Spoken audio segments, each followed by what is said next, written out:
90 দশকৰ মাৰ এই শাড়ীখন পিন্ধি আজি এখন বিয়া এটেণ্ড কৰিবলৈ যাম। হেল্ল' এভৰিৱান, মই নেহা একবাৰ স্বাগতম জনাইছোঁ মোৰ সৰু এটা মিনি ব্লগলৈ। এই শাড়ীখন যদিও বা 90sৰ, এনেকুৱা শাড়ীবোৰ আকৌ ট্ৰেণ্ডত ওলাইছে নহয়নে বাৰু? আৰু এই শাড়ীখন ইমানেই ছফ্ট আছিলে আৰু খুবেই লাইট ৱেইট, মানে গৰমৰ কাৰণে একদম পাৰফেক্ট। মাৰ ইমান ধুনীয়া ধুনীয়া শাড়ী থকাৰ পাছতো মোৰ চকুতে পৰা নাছিলে। যদিও বা গৰমৰ কাৰণে বিয়াখনত শাড়ী পিন্ধি যোৱাৰ একেবাৰে প্লেনিং নাছিল, সেইকাৰণে একো ঠিকো কৰা নাছিলোঁ কি পিন্ধিম বুলি।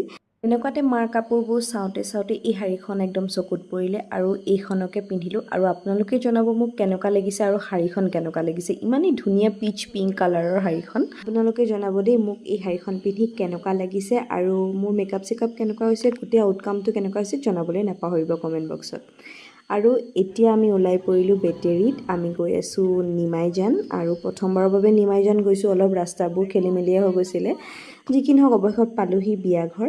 আৰু আজি আছিলে আমাৰ স্কুল ফ্ৰেণ্ড এজনীৰ বিয়া আচলতে ৰিচেপশ্যন, বিয়া হৈ গ'ল তাই।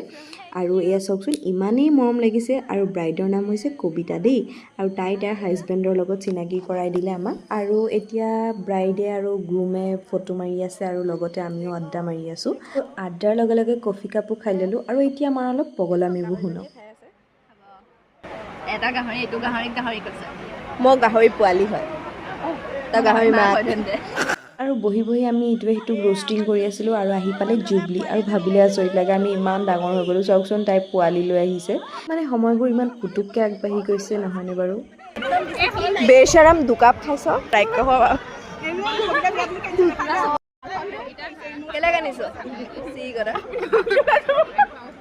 সকলোৱে হাঁহি ফূৰ্তি কৰি এতিয়া আমি আহিছোঁ পেট পূজা কৰিবলৈ। আৰু পেট পূজা কৰিবলৈ আহোঁতে এইখিনি ফুচুৰ ফুচুৰ কৰি কি পাতি আছিলে ভগৱানে জানে। ইমানেই ফুচুৰ ফুচুৰ কৰিছে মানে অ' মাই গড।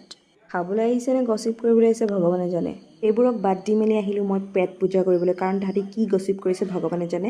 কিন্তু মোৰ পেটৰ নিগনিকেইটা একদম চু চু কৰিছে, সেইটো কাৰণে খাই ল'লোঁ।